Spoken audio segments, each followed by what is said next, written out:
Hey, what's good, everybody? Welcome to the Pull Up Show. I'm your host, Mr. BJ Matthews, aka B Jizzle. Before we get started, follow us on the YouTube page, the Pull Up Basketball Podcast. Like, share, subscribe. All of our YouTube videos, hit that like button. Y'all come in here, hit the share, subscribe, and as well, continuously follow the Pull Up Basketball Podcast. Let's get it popping. All right, we back with another show for y'all today, man. Car conversations with B Jizzle is in effect again. I'm gonna get this hat right. We're gonna talk about a topic concerning not the best teams, but two of the worst teams in the NBA. And that's the Milwaukee Bucks and the Philadelphia 76ers. So last night, the Bucks and the Sixers took L's. The Bucks took a loss to the Knicks. The Sixers took a loss to the Lakers. So the Bucks are 2-7 and the Sixers are 1-7. Now, two of these teams I'm very familiar with as far as I have a lot of people that I know who support these teams. Shout out to my boy TFJ Hoops. Shout out to my boy Straight to the Point, who are Sixer fans. Shout out to my co-host, my best friend Rick, who's a Bucks fan. Shout out to Mingo Jester. He's a Giannis fan. And the list goes on and on. A lot of Bucks and Sixer fans here. We got to talk about this topic, right? Now, going into this season, I had the Sixers going to the conference finals. And I knew somebody told me, like, I think it was TuneIn Sports, shout out to him, the Cavs are 10-0. He said I should get off my pick and basically just go into, picking somebody else. And I said, no. And then I told my homeboy Rick last year, I said the Bucks were going to be, solid with Dame next year, the trade and everything. I made a video last week about the Bucks a few days ago, highlighting some things. So I want to kind of, give y'all my emphasis on, who's in a worse situation and do some of the things I said before was I wrong on. So who's the worst team out the two? Who's in the worst situation? So if you look at the Bucks, they're 2-7.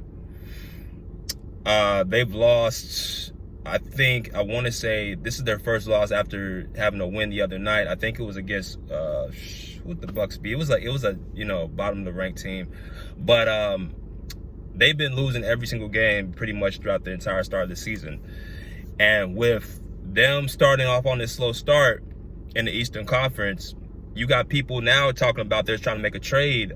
Possibly they're exploring a trade to multiple teams, according to Brian Windhorst. And I'm not so sure who that is. It looks like it might be Damian Lillard. But I'm going to tell y'all again, when it comes to the majority, I don't tend to go to the majority of things. I always look at the minority. I'm usually part of the minority. I've always been taught the bigger the crowd, the dumber the crowd. And that's not a shot at, well, it sounds like a shot. Call it what you want to, call it. But my point is that more times than not, when people have something they want to say or an opinion, they'll go to like what everybody else says. Oh, everybody else says it, everybody else says that, to shame you in putting your opinion to the side and think that you're wrong because you're thinking, by yourself, you're being an independent thinker. So more times than not, when you talk about my picks and what I say, it's not going to line up. It's not going to be a popular thing. First off, most players don't have the same opinions as, other people who never touched the ball or, have a limited amount of experience. Number two, a lot of people don't like to do their research. They like to go and deal with the narratives and deal with, ESPN and their talking points. They turn on the television or they turn on the YouTube channel on their phone and they be like, oh, that's true, that narrative. I did a video on that the other day about all the narratives that are about certain players that are just, pretty much all, out of pocket. So when you look at the Bucks and the Sixers,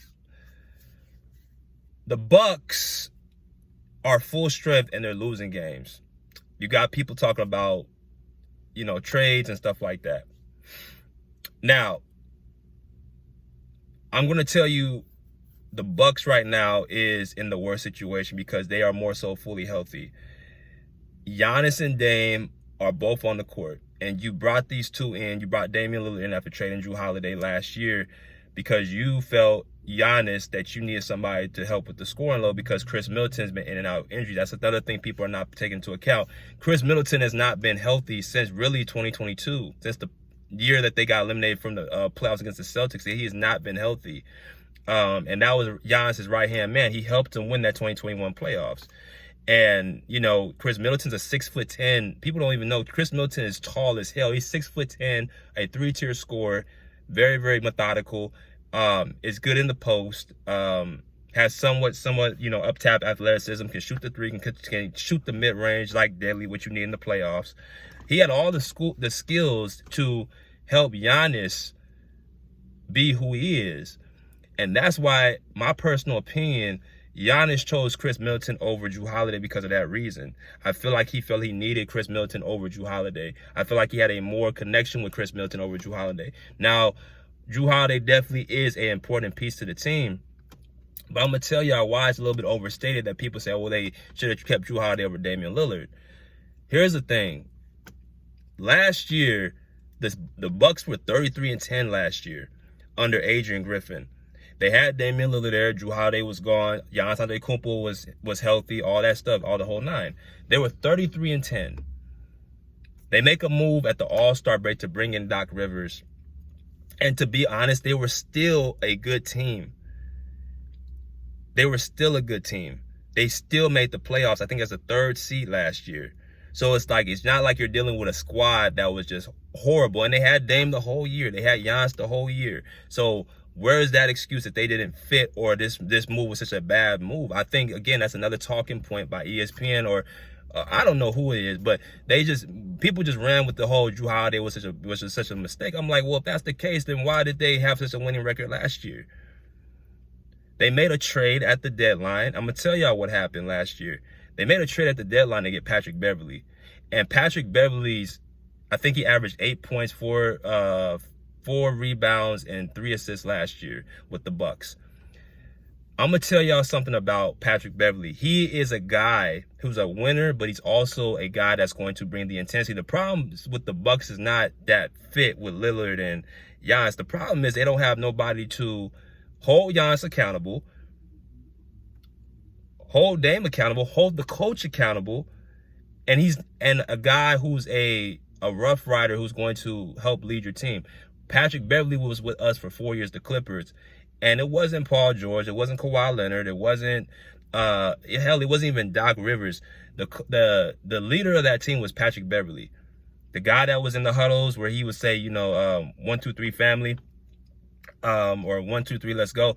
That was Patrick Beverley leading that chant. That's the guy that those guys came around. And when they let Patrick Beverley go because of the incident he had with the Pacers with the ball boy, that is what I personally believe was the downfall of their team. They brought in Gary Trent Jr. and people thought that was going to be a good move and help them, but he's not the vocal presence that Patrick Beverley is. It's just something about when you have a guy like that on your team who's going to go through the thick and thin, who's going to bring that type of intensity night in and night out. It's just something that it does to the stars, man. And that's why I say, once Patrick Beverley's overseas now, and I think Serbia, once that happened, it's like their culture, their toughness, all that stuff went away. Because even if you look at the playoffs last year, Giannis didn't play at all. They won 2 games against the Pacers. The Pacers went to the conference finals. They beat the Knicks, and then they went on to face the Celtics. They lost, I think it got swept. But they won 2 games without Giannis. And Dame, I think game 5? I don't think Damian Lillard played. It was Patrick Beverley on the court. And he talked about it after the series was over, that he was playing, well. And then once Dame came back on the court, he had to go back into his role. That's why he's overseas now, because he doesn't have the role he wanted to have. He wanted to actually get on the court and play his game, which is being able to put the ball in the basket. And a lot of things people don't know about this because they never played or don't have the experience, or they don't take the time to even find out, right, about stuff like that. That's inside stuff in the backcourt, that people don't even look at because they're not privy to that, type of information. But anyway, yeah, if it was such a Dame Giannis fit, why did they have such a great record last year? They had Dame on the team. Jrue Holiday was gone. Giannis Antetokounmpo was there. Now, what I did hear last year was their defense wasn't that great. That Giannis had to carry them defensively. But I said before, bro, this dude is arguably the best player in the league. How he played last year is how he's been playing the last 5-6 years since he won his first MVP. High usage, loves the ball in his hands, gives you about 28 to 30 points a game, 10 to 12 rebounds, 5 to 7 assists, shooting around 55 to 60% from the field, right? a below average 3-point shooter, below average free throw shooter. You know, can play, you know, off the ball defensively. It's the same thing. So people were complaining that Giannis was this, that, and the other. And he was playing the same way he's always been playing. And they were winning games. They had a 3rd seed last year. So where's all this? They were just there that Giannis and Dame don't even fit. Even this year now, I'm looking at them. They're 1-6 right now, or 1-7 now, or 2-7. I'm tripping. I'm sorry. I'm all over the place. They're 2-7 right now. So I think it's not even. I think it's a culture thing. They don't have no culture. They don't have no identity, and they don't have nobody to. I think you're starting to see that guys like Damian Lillard, they're not real. He can give you a bunch of numbers and stats and, you know, scoring and stuff. But from what y'all saw in Portland to what y'all seeing now, I think he is allowing Giannis to be the guy to take over. I don't think Dame is going to step on Giannis's toes and just try to take over his team. I don't think that's who Damian Lillard is. So he's leaving the door open for Giannis to do that. But my thing with Giannis, I don't think he's particularly mentally in it. I think he is, from what I'm hearing with these trade talks and stuff like that, I think he has one foot in, 1 foot out. And I think he's been having that since he won the championship, or since 2022. You saw in 2023, they got knocked out against the Miami Heat in the first round as the 8th seed. And then last year, he was even playing. So the last 3 years, Giannis has been dealing with a lot. And, you know, people ain't really been talking about it. And now that he's in a situation he ain't been in, it comes off to me, he's going to take the easy way out. And that's, you know, particularly either asking for another trade or, you know, just getting out of Milwaukee. Because he's already won a championship. But definitely the Bucks are in a worse situation. They're at the point where they're going to probably lose their team. And they're going to continuously lose games unless they have a different, you know, voice in there. Now, let me talk about the Sixers. Now, the Sixers are 1-7. They are 1-7 without Joel Embiid. They are 1-5 without Paul George, or 1-4 without Paul George. Paul George is coming back on, you know, from restrictions. So it's a little bit different, right? So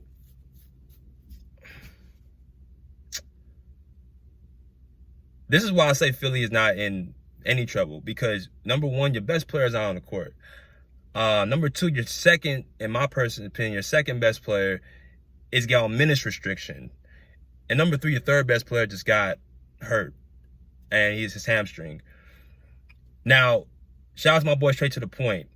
He came in and told me Tyrese Maxey is this, that, and the other. Need to give the team to Tyrese Maxey. Well, I told him last year, and I've been telling him, he is a great piece, but he's not the piece.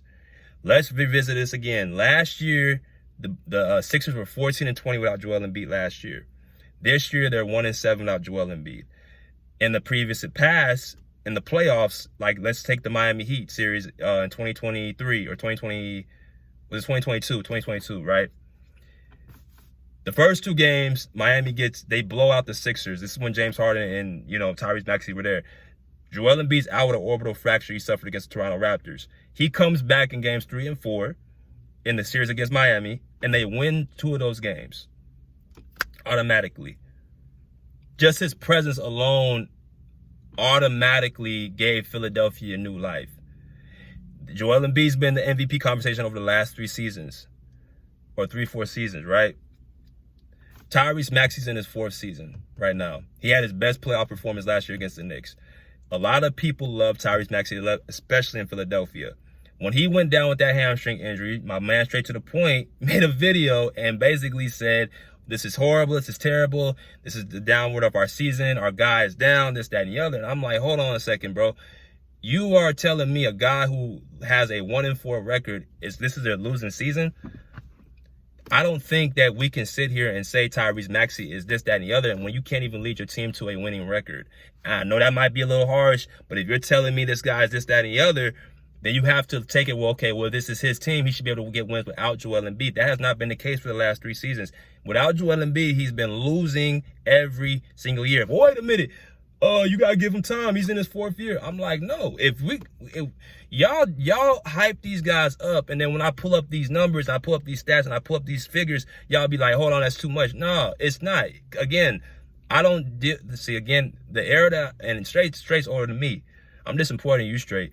He's older than me. He understands that these teams, these players, these one-hit wonders, that they hype them up, that they have one great year, then that's no, you have to continuously be great, and you have to be able to lead your team over and over and over. You can't just have one great year or one great season and say, okay, this guy's this, that. Maxey's a great option. He's a one-time all-star, but he's not, he has not yet reached a level where you can say, oh, this is his team. If you have Joel Embiid off, just imagine if Joel Embiid didn't play all this season. Could you imagine where the Sixers would be at? They would be damn near in the play, and they'll be at the bottom. All this is proven to me is just how valuable Joel Embiid is on that team, and how valuable he's in. Now, I get the injuries have slowed him down, but you got to give him this. He is at least coming back playing every single time he gets hurt. He came back and played against Miami. He came back and played against Boston. He came back and played against the Knicks last year. That's why he's taking the approach of saying, I'm going to take care of myself. That's why I saw in that little interview piece where he said, you know, I've done too much for this city, and you know, to be treated like this, I've came back from this, that. Like, he listed everything he can. I'm like, damn, that's true. That's why now I think the Sixers and him, he's telling them, I'm going to make sure I'm good 100%. I'm not trying to come back and rush back right now.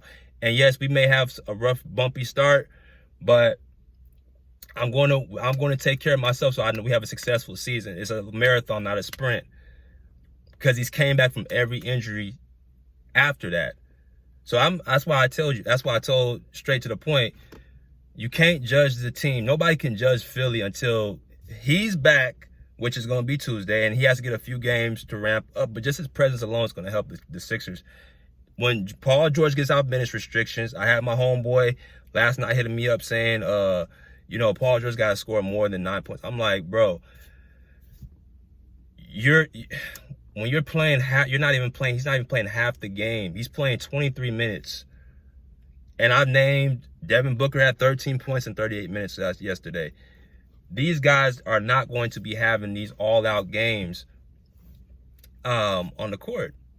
And they're not even touching the court. They're not even playing the full game. So I said, just hold tight, man. You gotta give it time, let it manifest, all that stuff, and then, you know, then you can critique them. But I can't critique a guy who's playing half. I can't critique a team that don't have their best. I can't critique a team that's, you know, in and out with players. Like, when Paul George is off minutes restrictions next week, when Joel Embiid gets, you know, ramped up, you know, next 2-3 games, starting next week against the Knicks, then we can start evaluating them. That's when we can start evaluating. But as far as who's in a worse situation, it's definitely the Bucks. The Sixers, again, we got to see how they look. And again, if I look at the Eastern Conference, everybody's still, you're only 8 games in, everybody's still, you know, they're going to be teams that's going to be falling out like that. But all of the Sixers are showing me is that Joel Embiid is a valuable piece. He is the piece on that squad, and he continuously proves it. Maxey's a great, you know, offensive weapon. But I told y'all even coming this season, you can't have a player like that getting, like, a guy like Maxey, who you guys rate that high, and he can't even get wins. Yeah, he's a one-way offensive player, but there's a lot of Tyrese Maxeys in the league. There's Trae Young, there's John Morant, there's De'Aaron Fox, there's you know, Jalen Brunson, there's Jamal Murray, there's, you know, Steph Curry. There's a lot of one-way players in the NBA. There's no Joel Embiid's in the NBA. There's no two-way bigs of his size, his stature, MVP candidate. There is not. That's why he's affecting it. Even if you're not a fan of him, you gotta look at the win loss. They're not winning no games without him. Now, you know, you gotta see what, you know, when PG gets off minutes restriction. But other than that, bro, that's why I said the Bucks are worse, because they got their 2 best players on the court and they're playing full minutes. And you know, you had a successful season last year with these 2 guys. So what's going on? But that's all I gotta say. Until next time, pull up, check, pull out. Peace. Out of here like swimwear.